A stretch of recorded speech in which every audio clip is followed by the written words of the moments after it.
नमस्ते, मैं अविनाश, आप सबका टाइम एंगल ट्रेडिंग चैनल में स्वागत करता हूँ।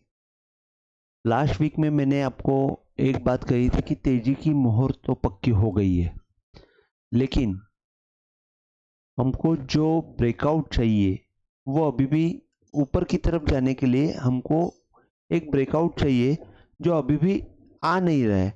मतलब एक स्टॉप आ गया है, हमारा डेस्टिनेशन तो फिक्स है लेकिन एक स्टॉप आ गया है जहाँ पे हमको थोड़ा रुकने का माहौल दिख रहा है। तो अभी जैसे कि मैंने थंबनेल में लिखा है कि जब तक रिसेंट हाई जो है वो क्रॉस नहीं होते तब तक तेजी नहीं करनी चाहिए, या तेजी तभी करनी चाहिए जब 21 जून का जो लो है उसके आसपास। अगर 21-22 जून का जो लो है वो अगर हम लोग देखते हैं तो 24,800 के आसपास हो जाता है। इसका मतलब यहाँ से अगर हमको ऊपर की तरफ तेजी नहीं आती है तो मार्केट 600-700 पॉइंट आराम से यहाँ से फिसल सकता है और बहुत जल्दी वो लेवल्स भी दिखा सकता है, क्योंकि आने वाले पीरियड में हमको बहुत सारे इवेंट्स है।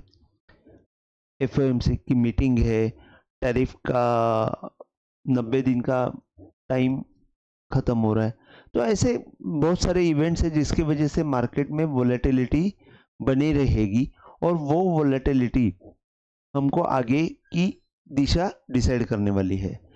तो टाइम एंगल से अगर मैं देखता हूँ, जैसे कि अभी मैं नए व्यूअर्स को बोलूँगा कि टाइम एंगल क्या है, ये आप पीछे के वीडियो में जाके देखिए। तो टाइम एंगल से मैं देखता हूँ तो जब भी टॉप से मैंने ये डाउनवर्ड टाइम एंगल डाल के ये गैन फैन जो डाला हुआ है वहाँ से हमको ब्रेकआउट मिला है और एग्जैक्टली 22 जून को भी 21 जून को भी वहीं से मूवमेंट आती हुई दिखी है। तो यहाँ पे अगर हम नीचे से जो लास्ट ईयर के बॉटम से अगर मैं अपवर्ड टाइम एंगल डाल रहा हूँ और वहाँ से गैन फैन डालता हूँ तो हमको दिख रहा है कि 1/2 के यहाँ पे जो हमको ब्रेकआउट आके ऊपर की तरफ का कंफर्मेशन चाहिए वो मिला नहीं है, और वो जो है वो 25,655 के ऊपर हमको क्लोजिंग नहीं आई है। तो जब तक 655 या 650 के ऊपर 25,650 के ऊपर जब तक क्लोजिंग नहीं मिलती है तब तक हमको ऊपर की तेजी मिलेगी नहीं। फिर 650 के ऊपर अगर तेजी मिलती है तो शायद हमको 25,800 और 25,900 और 26,000 ये आने वाले समय में हमको देखने को मिल सकते हैं, टारगेट्स मिल सकते हैं। लेकिन अगर नीचे की तरफ अगर, क्योंकि ये 1/2 को यहाँ पे आप देखेंगे, ये यहाँ से जो शुरू हुआ है 1/2 को यहाँ पे रेजिस्टेंस ले रहा है, नीचे आके वापस ऊपर जा रहा है 1/2 को वापस रेजिस्टेंस ले रहा है, तो एक बार एक राउंड मार के वापस ऊपर अटेम्प्ट कर सकता है। तो हमको 25,650 के ऊपर क्लोजिंग बहुत इंपॉर्टेंट है। अगर वो नहीं आती है तो हमारे लिए सबसे पहला एक सपोर्ट रहेगा 25,200, और उसके बाद दी मोस्ट इम्पॉर्टेंट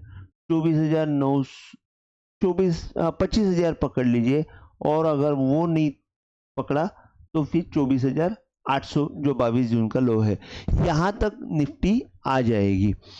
तो ये निफ्टी की लेवल्स मैंने आपको बताई है। बैंक निफ्टी की मैं आपको शॉर्ट टर्म में बता देता हूँ। बैंक निफ्टी में हमने टॉप से जो अपवर्ड टाइम एंगल डाला हुआ है वहां से देखेंगे तो वापस वही सिनारियो दिख रहा है कि ऊपर का 1/2 का टॉप टूट नहीं रहा है। अगर उसके ऊपर क्लोजिंग मिलती है, उसके ऊपर क्लोजिंग का मतलब क्या है, 57,628 मतलब 57,600 के ऊपर अगर हमको क्लोजिंग मिलती है तो हम लोग को आने वाले समय में और 59,000 से 69,000 तक का टारगेट आराम से मिल सकता है। 59,000 पकड़ लीजिए, 60 नहीं, 59,000 के आसपास टारगेट आराम से मिल सकते हैं। नीचे की साइड में 22 जून का जो लो है 25,500 के आसपास हमको सपोर्ट मिलते हुए दिखेगा। यहाँ पे आपको सिर्फ दो ही लेवल है, ऊपर से ट्रैक रखना है 57,650 के ऊपर क्लोजिंग, और नीचे की तरफ आपको 55,500 के आसपास आपको नई तेजी करनी है, उसके सिवा तेजी नहीं करनी है। तो ये दो लेवल मैंने निफ्टी और बैंक निफ्टी की आपको दी है। आने वाले वीक में ये दो लेवल्स काम करेंगी। फिर जो भी अपडेट रहेगा मैं आने वाले हफ्ते के सैटरडे संडे में बता दूंगा। आज का अगर आपको वीडियो पसंद आया हो तो प्लीज़ आप शेयर कीजिए, लाइक कीजिए और सब्सक्राइब कीजिए। जय हिंद, थैंक यू।